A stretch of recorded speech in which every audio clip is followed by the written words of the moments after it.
vemos que, por ejemplo, ¿cuántos años le ha costado al Estado conectar con el sector privado para que haga una gestión de huella de carbono? Y en realidad aún digamos, en temas de huella de carbono, sigue siendo algo voluntario de parte del sector productivo entrar a gestionar su huella de carbono. Tenemos, por ejemplo, el caso de huella de carbono Perú, que es un reconocimiento de 4 niveles, etcétera, etcétera, de cómo van gestionando este indicador.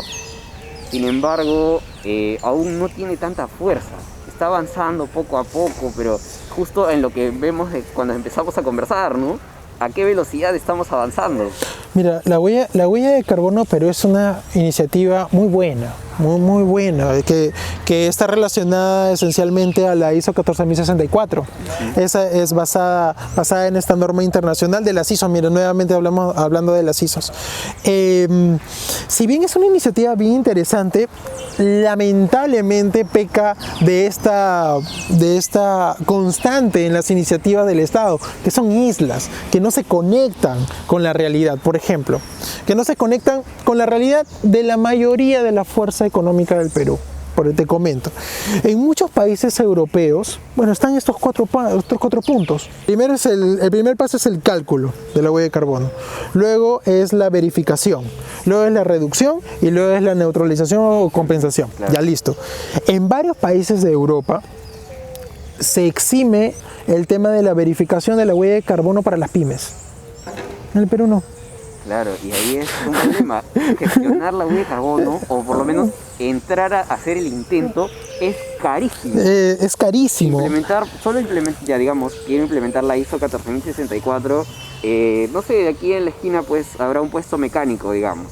Implementarlo es un ojo de la cara. No hay posibilidad para el microempresario. O por ejemplo, saber cuánto es la compensación de este parque. ¿El distrito, el municipio, puede ser un agente de compensación de gases de efecto invernadero? Claro que sí, sumando los parques. Pero ¿qué pasa? Que por ejemplo para las pymes en el Perú es un poco difícil. Entonces, por ejemplo, relacionar y volvemos al tema de hacer más amigable el tema de la formalización en el Perú, trabajar con el IGB, trabajar con la detracción, trabajar con esos puntos para anexarlo no solamente a temas de huella de carbono o compensación, que puede ser parte de un programa integral una parte integral de las estrategias nacionales, sino también un tema de agroforestería. ¿Dónde es que se puede hacer agroforestería? Pero como te digo, en la llanura inundable del Perú, oye, puedes hacer agroforestería magnífica, sembrando bosque secundario. O sea, es maravilloso y la gente sabe cómo hacerlo. Entonces lo que creo que es necesario para este tema de la huella de carbono, esta iniciativa de huella de carbono Perú, es dar un siguiente paso, ¿no? Es dar el paso ya de hacerlo más amigable a las empresas que restan formales y también atraer a los informales, porque dos de las condiciones para ser ecoeficientes, que tiene que ver mucho con la buena gestión de la huella de carbono, es que sea más eficiente productivamente y que sea más económicamente rentable.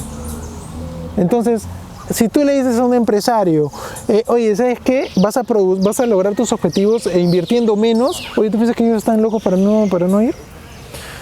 O sea, es lo ambientalmente sostenible, lo realmente ambientalmente sostenible, es también económicamente sostenible. Sí. Entonces, eso es lo que falta entender. Pero primero hay muchos pasos previos para poder, digamos, aterrizar esa idea. No solamente ya voy al tema privado, sino también al tema estatal. Es necesario que ellos también entiendan ello.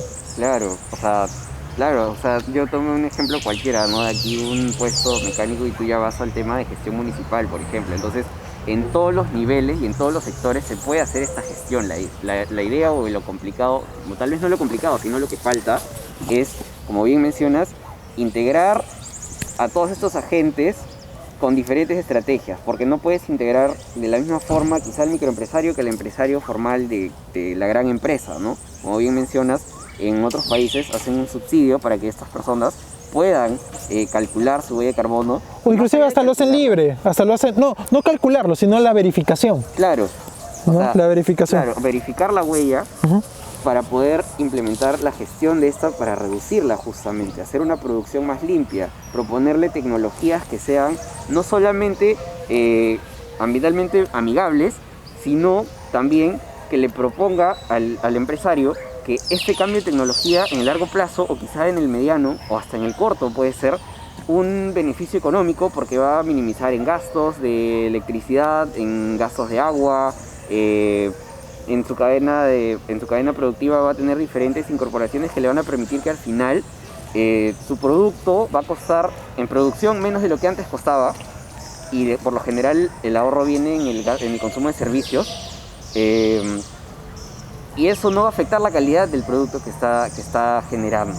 Mira, como te digo, ya como para ir cerrando ya el tema, cuando se hizo un cálculo de huella de carbono en una empresa, quizás la empresa más importante de transporte de mercancías aquí en el Perú, y vieron que después de una gestión de huella de carbono ellos podían ahorrar más de medio millón de soles, pues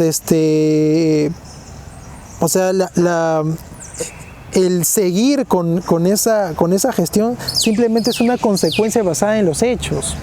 Es una consecuencia natural. O sea, no es algo que, oye, estoy obligado a hacerlo. No, lo van a hacer.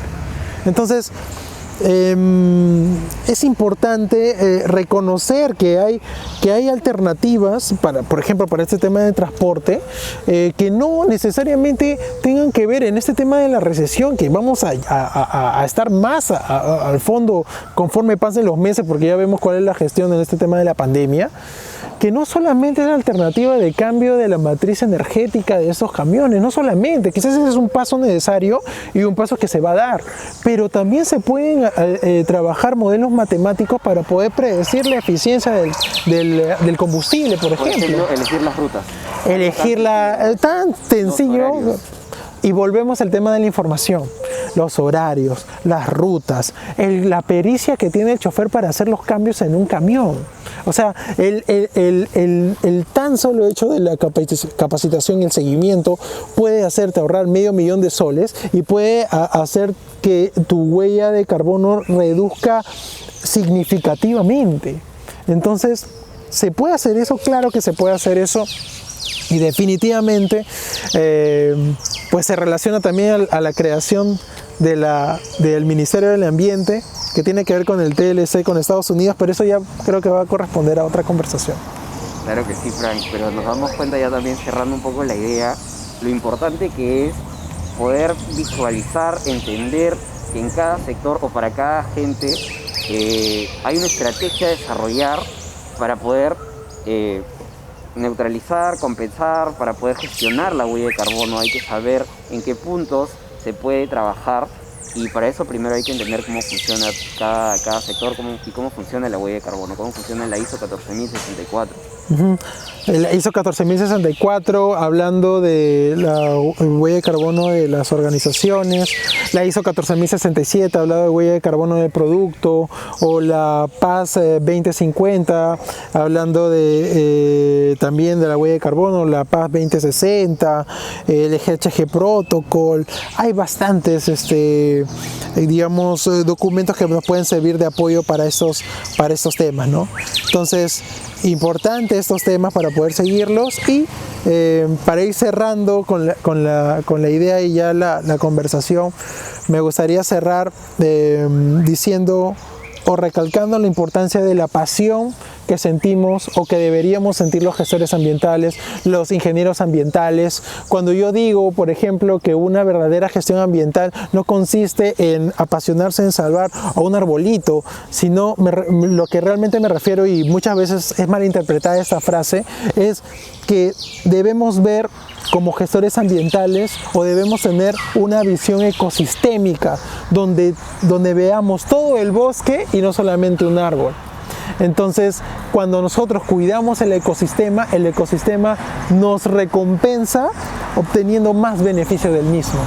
hay que rendirle tributo al ecosistema, hay que rendirle tributo al suelo, hay que cuidar de nuestros suelos, hay que cuidar del agua.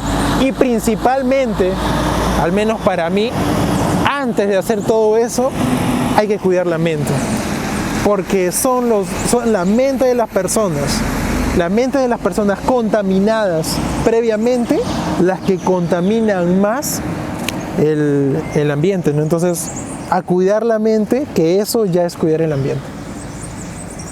Muchas gracias, Pedro, muchas gracias, tribu, y nos vemos en una próxima conversación.